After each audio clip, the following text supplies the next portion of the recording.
السلام علیکم ورحمۃ اللہ وبرکاتہ۔ ناظرین، کل میں ایک ویڈیو دیکھ رہا تھا، ایک مولوی خلیل الرحمن صاحب بیان کر رہا تھا سوشل میڈیا بلکہ یوٹیوب چینل پر، اور وہ کہہ رہا تھا حضور نبی کریم صلی اللہ علیہ وسلم اپنے روضہ مبارک کے اندر زندہ نہیں ہے۔ پھر اس پر وہ اپنی خیالات توہمات کو پیش کر رہا تھا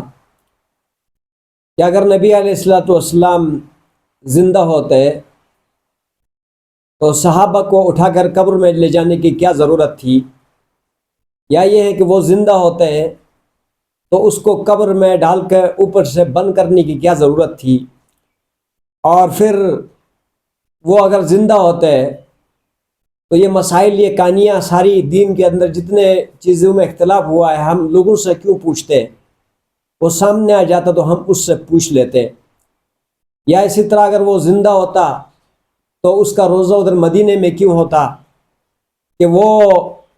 پھر ہر جگہ ہونا چاہیے تھا، اور ہر جگہ کسی نہ کسی کے سامنے آ جانا چاہیے تھا، ہر چوکھٹ پہ موجود ہونا چاہیے تھا۔ اس طرح کی بہت ساری جو ہے نا وہ توہمات اور خیالات کو سامنے رکھ کر، اور پھر حضرت ابوبکر صدیق رضی اللہ تعالیٰ عنہ کی اس خطبے کو بھی ذکر کر کے دلیل کے طور پر بڑا پرسکون طریقے کے ساتھ دنیا کو بتا رہا تھا کہ حضور نبی کریم صلی اللہ علیہ وسلم اپنی قبر میں زندہ نہیں ہے۔ اس حوالے سے مجھے یقیناً بہت زیادہ دکھ ہوا اس شخص کی اس تقریر سن کر، اور بہت ہی زیادہ دکھ ہوا، اور یہ ساری باتیں میں نے اس کی جہالت کے اوپر محمول کیا، اور بلکہ میں یہاں تک کہوں گا کہ اس کی چہرے کی جو رونق تھی وہ بھی مسخ ہوئی پڑی تھی، سمجھ میں آئے جی۔ تو جب انسان کے پاس ٹھوس دلیل نہ ہو تو سوشل میڈیا کے اوپر یا یوٹیوب کے اوپر آ کر بہت لمبی چوڑی تقریریں اور اپنی عقل و فہم سے کرنے کی ضرورت نہیں ہے، اس لیے کہ جو اسلام ہے، دین ہے، یہ عقلی دین نہیں ہے، یہ عقلی دلائل کا نام نہیں ہے، یہ نقل کا نام ہے، یہ قرآن اور حدیث کا نام ہے۔ یہاں پر عقل مانے نہ مانے لیکن اس کو ماننا، اس کو تسلیم کرنا، یہ ہر مسلمان کے اوپر فرض ہے۔ جیسے رسول اللہ صلی اللہ علیہ وسلم نے یہ روایت بیان کیا ہے کہ القبر روضۃ من ریاض الجنہ او حفرۃ من حفر النار، کہ قبر جنت کے باغیچوں میں سے ایک باغیچہ، ایک جہنم کے گڑھوں میں سے گڑھا ہے۔ اب جب ہم نیچے دیکھتے ہیں تو اس میں ہڈیاں نظر آتی ہیں، پھٹا کھوپڑیاں نظر آتی ہیں، یعنی وہاں کچھ بھی نظر نہیں آتا۔ تو عقل تو اس بات کو نہیں مانتی، لیکن نقل نے بتا دیا تو ہم اس کو اسی طرح مانتے ہیں جیسے رسول اللہ صلی اللہ علیہ وسلم نے بتایا ہے۔ تو اسی طرح میں ابھی حضور نبی کریم صلی اللہ علیہ وسلم کی حیات کے اوپر کہ وہ اپنے قبر کے اندر زندہ ہے، ہم یہ نہیں کہتے کہ وہ خلیل الرحمن کہ وہ دنیا میں ہی زندہ ہے، وہ گلی کوچوں میں گھوم رہا ہے، پھر رہا ہے، یا یہ ہے کہ جو ہے کیا نام ہے کہ اس کے اوپر یعنی وقتی موت طاری نہیں ہوئی ہے، یہ ہم بات نہیں کہتے۔ ہم اس کی قبر پر زندگی کی حیات کے قائل ہیں، تو اس کے لیے حضور نبی کریم صلی اللہ علیہ وسلم کی حدیث ہے، اور حدیث کا جو راوی ہے حضرت انس رضی اللہ تعالی عنہ ہے۔ حضرت انس رضی اللہ تعالیٰ عنہ فرماتے ہیں میں نے 10 سال حضور نبی کریم صلی اللہ علیہ وسلم کی خدمت کیا ہے، اور دن کو بھی رات کو بھی، اور اس کے بعد رشتے کے حوالے سے حضرت انس حضور نبی کریم صلی اللہ علیہ وسلم کے جو ہے نا خالزاد بھائی تھے، اور ان کا یعنی رسول اللہ علیہ وسلم کے ساتھ بہت زیادہ اٹھنا بیٹھنا ہوتا تھا، ایک تو خدمت کے حوالے سے اور دوسرا رشتے کے حوالے سے، اور پھر اس کے بعد بہت زیادہ محبت اور پیار میں، لاڈ میں حضور نبی کریم صلی اللہ علیہ وسلم حضرت انس کے لیے کہتے تھے انیس، یعنی لاڈ پیار میں فرماتے تھے۔ تو یہی حضرت انس رضی اللہ تعالیٰ عنہ فرماتے ہیں، حضرت انس رضی اللہ تعالیٰ عنہ فرماتے ہیں الانبیاء قال نبی صلی اللہ علیہ وسلم الانبیاء احیاء فی قبورہم یصلون، یہ حضور نبی کریم صلی اللہ علیہ وسلم کی روایت ہے۔ فرمایا کہ انبیاء علیہ الصلوۃ والسلام اپنے قبروں کے اندر زندہ ہوتے ہیں اور وہ اللہ سبحانہ و تعالیٰ کی عبادت کرتے ہیں، نماز پڑھتے ہیں، یصلون کہ وہ نماز پڑھتے ہیں۔ روایت کا الفاظ پھر عرض کرتا ہوں، یعنی الانبیاء احیاء فی قبورہم یصلون کہ انبیاء علیہ الصلوۃ والسلام اپنے قبروں کا اندر زندہ ہیں، وہ وہاں پر نماز پڑھتے ہیں۔ ایک روایت یہ ہو گئی۔ اور دوسری روایت یہ معراج کے قصے کے اندر یہ روایت ہیں، یہ بھی جو ہے نا احادیث کی کتاب کی روایت ہیں، اور ان دونوں روایتوں کو صحیح کہا اور ان کے سارے روات کو راویوں کو سکہ قرار دیا گیا ہے اور صحیح روایتیں ہیں۔ اور حضور نبی کریم صلی اللہ علیہ وسلم نے فرمایا کہ جب میں معراج پہ جا رہا تھا اور ایک سرخ ٹیلے کے پاس سے میرا گزر ہوا، وہاں حضرت موسیٰ علیہ الصلوۃ والسلام کی قبر تھی اور وہ اپنے قبر کا اندر نماز پڑھ رہے تھے۔ سمجھ میں آیا جی؟ تو یہ دو روایتیں اس طرح کی ہیں۔ اور اس کے علاوہ تفاسیر کا اندر لکھا ہے کہ حضرت موسیٰ علیہ الصلوۃ والسلام جب مصر کو چھوڑ کر جانے لگے تو حضرت یوسف کی وصیت تھی کہ جب آپ مصر سے جانے لگیں گے تو مجھے بھی اپنے ساتھ لے کے جانا۔ تو ایک بڑھیا کو ان کی قبر کا پتہ تھا، اس بڑھے کو بلایا گیا اور رات کو جانے کا پروگرام تھا۔ اس سے جب حضرت یوسف کی قبر کے بارے میں دریافت کیا تو اس نے کہا وہ دونوں دریاؤں کے درمیان میں اس جزیرے کے اندر حضرت یوسف کی قبر ہے۔ تو جب نشاندہی کے اوپر جب وہ وہاں گئے اور اس کو کھولا گیا تو حضرت یوسف اسی طرح بعینہ ہی موجود تھے جس طرح اپنے حسن و جمال میں اپنی زندگی میں موجود تھے۔ انہوں نے اس کو نکال کر تابوت کے ساتھ اس کے آبائی وطن اس کو منتقل کیا۔ اس کے علاوہ اور بھی بے شمار روایتیں ہیں، وہ نور الدین زنگی رحمۃ اللہ علیہ کی وہ بڑی قصہ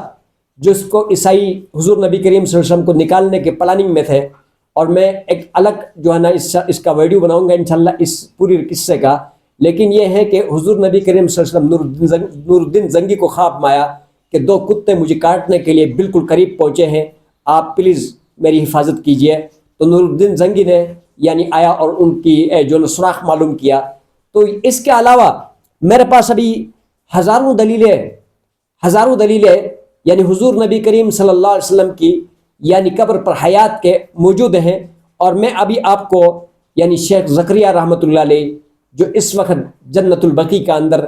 اور رسول اللہ علیہ وسلم کے قرب جوار میں دفن تھے، ساری زندگی ہندوستان کے اندر اللہ کے رسول کی احادیث پوری سند کے ساتھ اور پوری وضاحت کے ساتھ پڑھاتے رہے، اور جب آخری زندگی میں آرزو ظاہر کی تھی کہ یا اللہ میری قبر جو ہے نا میرے حبیب کے قریب کر دے، اور اس دعا کی قبولیت کی وجہ سے یعنی 1 سال اس کو وہاں پر حدیث پڑھانے کی توفیق اللہ نے سعادت عطا کی، اور اس کے بعد وہاں فوت ہو گئے، اس کو جنت البقیع میں دفن کیا گیا۔ اور پھر فضائل اعمال کے نام سے جو کتاب کو اس کی کتاب کو قبولیت حاصل ہوئی ہے، اور بھی اس شخص کی بڑی بڑی جو ہے نا کتابیں قبولیت کی مقام کو پہنچ چکی ہے، اس کی کتاب میرے پاس اس وقت موجود ہے، اور کتاب کا نام ہے فضائل حج، اور شیخ الحدیث حضرت مولانا زکریا رحمۃ اللہ علیہ جو کہ علم کا سمندر تھے۔ اور اس کے پاس یعنی اس کتاب سے میں آپ کو حضور نبی کریم صلی اللہ علیہ وسلم کے قبر کے اندر حیات ہونے کی، زندگی ہونے کی، بلکہ اس دنیا کی زندگی سے بھی اتم اور اعلیٰ زندگی میں ہے۔ اور حضور نبی کریم صلی اللہ علیہ وسلم وہاں روزے کے اوپر جو کوئی کہتے ہیں اس کو ڈائریکٹ سنتے ہیں، بلکہ ایک حدیث بھی ہے رسول اللہ صلی اللہ علیہ وسلم نے فرمایا کہ میری امتی دنیا کے کسی چپے اور کونے پہ جب میرے اوپر درود شریف پڑھتا ہے تو فرشتے اس کو میرے پاس پہنچاتے ہیں، اور جب میرے روزے کے اوپر جب آ کر وہ درود پڑھتا ہے تو پھر یہ ہے کہ اس کو میں اپنے کانوں سے سنتا ہوں اور اس کو جواب بھی دیتا ہوں۔ سمجھ میں آ جی؟ اس حوالے سے میں آپ کو مختصر سے 3 قصے آپ کے حضور عرض کروں گا، اور آپ دیکھیں یہ صفحہ نمبر جو ہے نا 155 ہے، صفحہ نمبر 155، اور اس کا اندر یہ حضرت لکھتے ہیں کہ سید احمد رفاعی رحمۃ اللہ علیہ، سید احمد رفاعی رحمۃ اللہ علیہ مشہور بزرگ اکابر صوفیہ میں ہیں۔ ان کا قصہ مشہور ہے کہ جب 555 ہجری یعنی حضور نبی کریم صلی اللہ علیہ وسلم سے 555 ہجری یعنی بعد میں حج سے فارغ ہو کر، یعنی 555 ہجری میں حج سے فارغ ہو کر زیارت کے لیے حاضر ہوئے اور قبر اطہر کے یعنی یہ بالمقابل کھڑے ہوئے تو وہ یہ شعر پڑھیں، فی حالت البعد فی حالت البعد روحی کنت ارسلها تقبل الارض انی وہی نائبتی وہذی دول الاشباہ قد حضرت فامدد یمینک کئی تحتا بہا شفتی. یعنی ایک شعر دو یعنی شعر کے 4 مصرے پڑھا، اور ان کا ترجمہ یہ ہے کہ دوری کی حالت میں اپنی روح خدمت اقدس میں بھیجا کرتا تھا. یعنی دوری کی حالت میں اپنی روح خدمت اقدس میں بھیجا کرتا تھا. وہ میری نائب بن کر آستانہ مبارک چومتی تھی. اب جسموں کی حاضری کی باری آئی ہے، اپنا دست مبارک عطا کیجئے تاکہ میرے ہونٹ اس کو چومے. جب یہ تمنا ظاہر کی روزے کے اوپر اور شاعری میں اپنے دل کے اندر جو محبت کی آگ تھی حضور نبی کریم صلی اللہ علیہ وسلم کے یعنی ذات اطہر کے لیے پیش کیا، تو اس پر قبر شریف سے دست مبارک باہر نکلا. یعنی اس پر سے قبر شریف سے دست مبارک باہر نکلا اور انہوں نے اس کو چوما.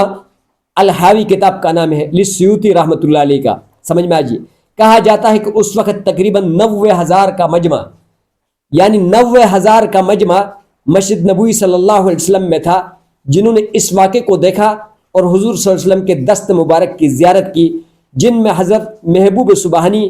قطب ربانی شیخ عبد القادر جیلانی نور اللہ مرکزہ کا نام بھی ذکر کیا جاتا ہے. یعنی کتاب کا نام بھی یہاں دیا ہے البنیان المشید، یا کہ وہ بھی وہاں پر تھا کہ عبد القادر جیلانی رحمۃ اللہ علیہ نے بھی یعنی اس دست مبارک کے باہر نکالنے کی وجہ سے زیارت فرمائی. سمجھ میں آجی. اور اس کے علاوہ ایک اور قصہ حضرت نے لکھا ہے، یعنی سید نور الدین ابہی شریف عفیف الدین کے والد سید نور الدین ابہی اور شریف عفیف الدین کے والد ماجد کے متعلق لکھا ہے کہ جب وہ روضہ مقدسہ پر حاضر ہوئے اور عرض کیا السلام علیکہ ایھا النبی ورحمۃ اللہ وبرکاتہ، تو سارے مجمع نے جو وہاں حاضر تھا سنا کہ قبر شریف سے وعلیک السلام یا والدی کا جواب ملا، کیونکہ یہ سید تھے. سمجھ میں آجی. اور اس کے علاوہ یعنی ایک اور قصہ حضرت شیخ نے اپنی اس کتاب کا اندر فضائل حج کا اندر لکھا ہے. شیخ ابو النصر عبد الواحد بن عبد الملک بن محمد بن ابی سعد الصوفی الکرہی رحمۃ اللہ علیہ فرماتے ہیں کہ میں حج سے فراغت کے بعد زیارت کے لیے حاضر ہوا. حجرہ شریف کے پاس بیٹھا ہوا تھا کہ شیخ ابو بکر دیار بکری رحمۃ اللہ علیہ تشریف لائے اور مواجہہ شریف کے سامنے کھڑے ہو کر عرض کیا کہ السلام علیکہ یا رسول اللہ. تو میں نے حجرہ شریف کے اندر سے یہ آواز سنی وعلیک السلام یا ابا بکر، اور اس کو سب لوگوں نے جو اس وقت وہاں موجود تھے اور حاضر تھے انہوں نے سن لیا. اسی طرح حضرت ابو بکر صدیق رضی اللہ تعالیٰ عنہ نے فرمایا تھا کہ جب میں اس دنیا سے رخصت ہو جاؤں تو آپ نے حضور نبی کریم صلی اللہ علیہ وسلم کے روضے کے پاس لے جا کر کنڈی نہیں کھولنا ہے، آپ نے تالا نہیں کھولنا ہے، دروازہ نہیں کھولنا ہے. آپ نے وہاں جا کر حضور نبی کریم صلی اللہ علیہ وسلم نے سے اجازت طلب کرنا ہے کہ یا رسول اللہ، آپ کے دوست ابو بکر کو ہم لے کر آئے ہیں،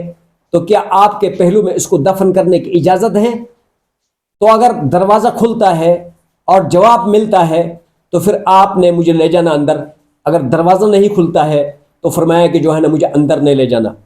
تو جب حضرت ابوبکر صدیق رضی اللہ تعالیٰ کو روضے کے پاس لے کے گئے اور روک کر اور دروازے کے پاس کھڑا ہو کر حضرت ابوبکر کی طرف سے حضور نبی کریم صلی اللہ علیہ وسلم کو سلام پیش کیا اور اس کے بعد کہنے لگا کہ ابوبکر اندر آنے کا اجازت مانگتا ہے. اتنے میں دڑنگا اور دروازہ کھل گیا اور حضرت ابوبکر کو اندر لے جا کر دفن کیا گیا. اللہ سبحانہ و تعالیٰ ہمیں صحیح عقیدوں اور حضور نبی کریم صلی اللہ علیہ وسلم کی محبت کے ساتھ یعنی جڑنے کی توفیق عطا فرمائے اور اپنی خیالات اور توہمات سے باز آنے کی توفیق عطا فرمائے کہ اپنی عقل سے مثالیں دینا کہ ایک دفن کیوں نہیں ہوا اور جو ہے اگر زندہ تھے تو دفن کیوں کیا، کوئی اپنے زندہ باپ کو دفن کرتے ہیں، اس طرح فضول قسم کی بکواسات کرنے کا کوئی حق نہیں رکھتا. کہ جب کہ ایک حدیث ہمارے پاس موجود ہے حضرت انس کی حدیث کہ فرمایا کہ الانبیاء احیاء یعنی فی قبورہم یصلون، سمجھ میں آئی؟ تو بس بات ختم۔ اللہ سبحانہ و تعالیٰ ہم سب کو عمل کرنے کی توفیق عطا فرمائے۔